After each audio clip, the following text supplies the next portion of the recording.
کہا کہ تم ان بتوں کے مقابلے میں کس کو، اللہ کے مقابلے میں ان بتوں کو فیور کر رہے ہو اللہ کے مقابلے میں. تو قوم نے جواب میں کیا کہا؟ قرضوں میں ڈوبے ہوئے ہیں. آخری بات فَأَنْجَيْنَاهُ وَالَّذِينَ آمَنُوا بِرَحْمَةٍ مِّنَّا. اللہ کہتے ہیں ہم نے، یہ تو مختصر ہے نا، آگے ڈیٹیل میں آئے گئے یہ واقعات انشاءاللہ. ہم نے ہود علیہ السلام کو بچایا، اور جو ہود علیہ السلام کے ساتھ ایمان لائے تھے ہم نے ان کو بھی بچا لیا، اور ہم نے ان کی جڑ کاٹ دی. سورہ الحاقہ میں یہ بہت ڈیٹیل میں ہے.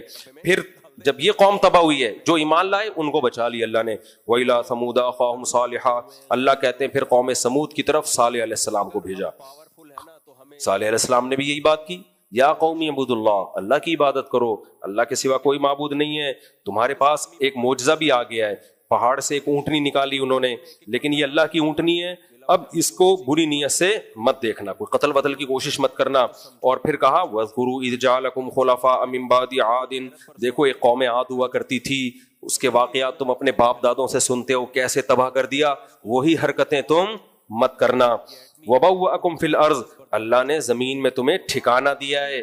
تَتَّخِذُونَ مِن سُهُولِهَا قُصُورًا. کیسے بڑے بڑے محلات بنا لیتے ہو اس زمین میں، اور پہاڑوں کو بھی تراش کے اندر بھی محلات کھڑے کر لیتے ہو. یہ سب طاقت تمہیں کس نے دی ہے؟ اللہ نے دی ہے.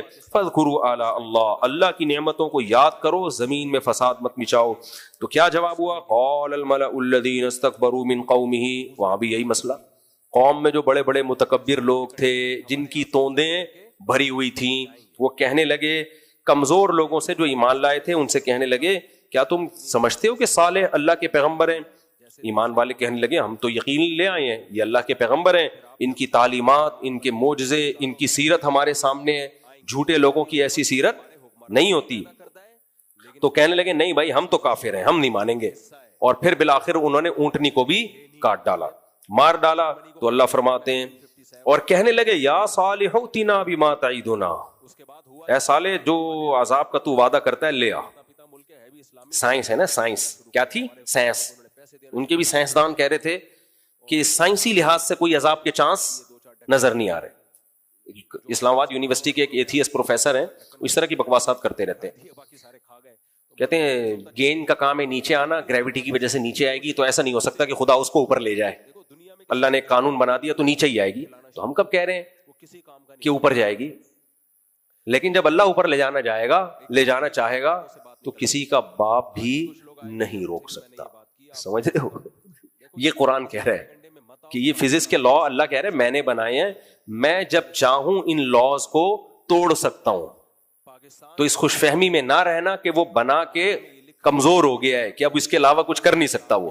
تو یہاں بھی اللہ نے، وہ کہنے لگے بھائی اللہ کا عذاب لے آؤ. انہوں نے دیکھا کوئی عذاب کے کوئی چانس نہیں ہے. ان کے بھی محکمہ موسمیات والے ہوں گے نا، کچھ تو وہ بھی اندازے لگاتے ہوں گے نا، بادل آ رہے ہیں نہیں آ رہے، موسم بھی بارش کا ہے یا نہیں ہے، وہ بھی ان کے بھی تو اندازے تھے. یہ تو محکمہ موسمیات کا محکمہ تو بہت پرانا ہے.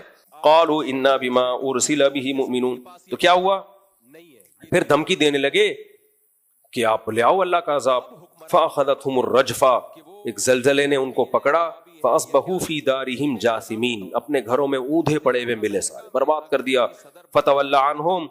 تو صالح علیہ السلام نے ان سے پیٹھ پھیری، بستی چھوڑ کے جانے لگے اور کہنے لگے کہ یا قوم لقد ابلغتکم رسالۃ ربی. اے میری قوم میں نے اپنے رب کا پیغام تمہیں پہنچا دیا تھا. ونصحت لکم. میں نے تمہارا بھلا چاہا تھا. بھلا، آج کسی کا بھلا کرو اس کی سمجھ میں نہیں آتا. جامعۃ الرشید والے بہت بھلا کر رہے ہیں، سمجھا رہے ہیں اس ٹریک پہ آ جاؤ، بچ جاؤ گے، پاکستان کو بھی اسلامائزیشن کی طرف لے جاؤ گے، مدرسوں کو بھی بچا لو گے. لیکن لوگ، پھر لوگ کیا کہہ رہے ہیں؟ ابے بھائی انہوں نے غزالی یونیورسٹی فوج کے کہنے پہ بنائی ہے. ابے بھائی انہوں نے جو دنیاوی تعلیم بھی شروع کر دی مدرسے میں فوج کے کہنے پہ. ابے یہ فوج اگر اتنی اچھی ہوتی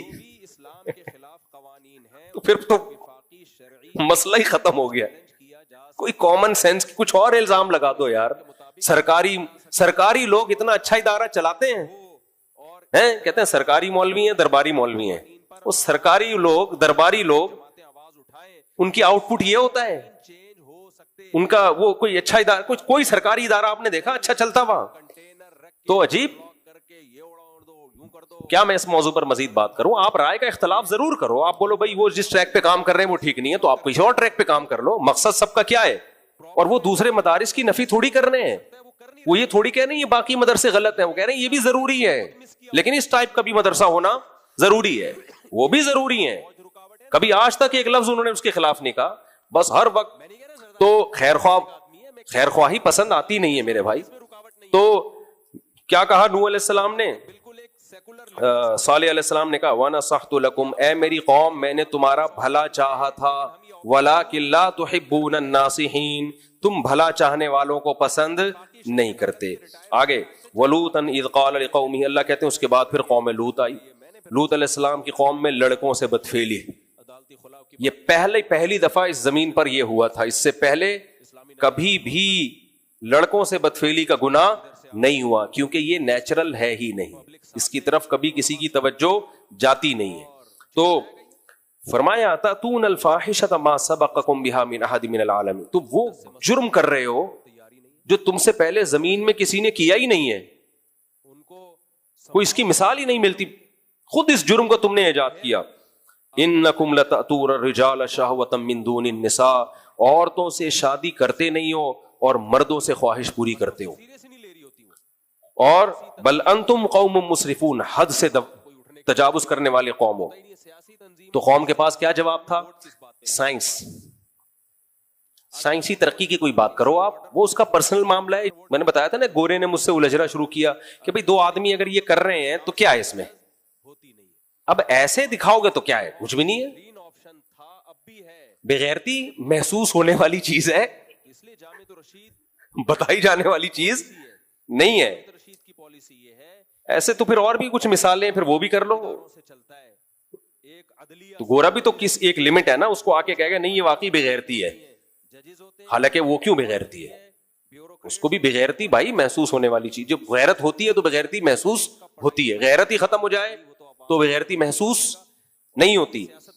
تو لوط علیہ السلام نے قوم سے کہا کہ انکم لتأتون الرجال شہوۃ من دون النساء, میں بھی تو یہی چیخ چیخ کے تھک گیا ہوں.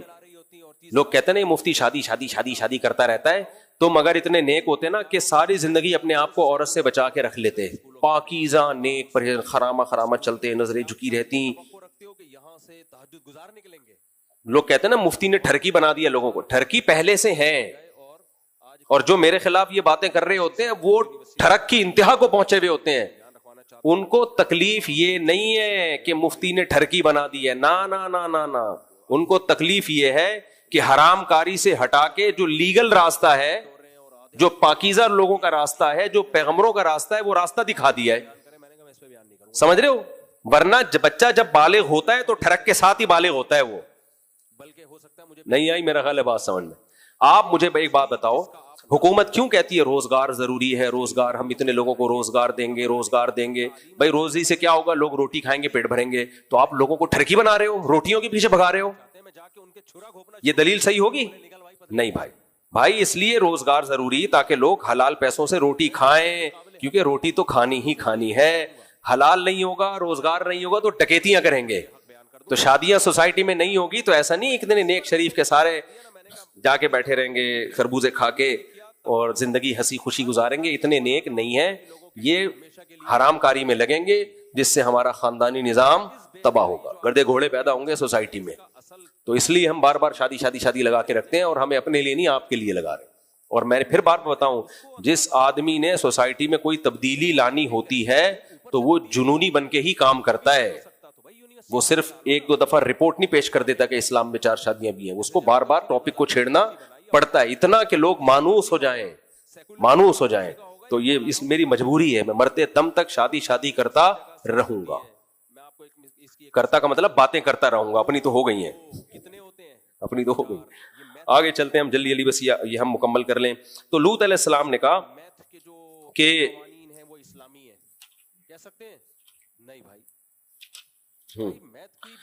کہ تم عورتوں کو چھوڑتے ہو, نکاح کرو بھائی جو اللہ نے تمہارے لیے پیدا کیا. تو وہ جواب میں قوم کے پاس کوئی دلیل نہیں. وما كان جواب قومه الا ان قالوا اخرجوهم من قريتكم, کہنے لگے کہ ان کو اپنی بستی سے نکال دو. دنیا میں یہ قرآن ہے کہ جو بھی اس بدفعلی ہومو سیکسولیٹی کے خلاف آواز اٹھاتا ہے اس کو نکال دیا جاتا ہے. آپ کینیڈا میں جائیں, UK میں جائیں, ایک تقریر کر دیں ہومو سیکسولیٹی کے خلاف, ہمیشہ کے لیے بین. سمجھ رہے ہو؟ کیونکہ لونڈے بازوں کو اتنا غصہ آتا ہے نا اس بات سے کہ یہ آ کے یہ ہمارے خلاف کیوں بول رہے ہیں، حالانکہ ہم ان کے خلاف نہیں بول رہے ہوتے، ہم اس عمل کے خلاف بول رہے ہوتے ہیں۔ اور لوط علیہ السلام کی قوم میں ایک جرم تھا، جرم یہ کہ جو اس کے خلاف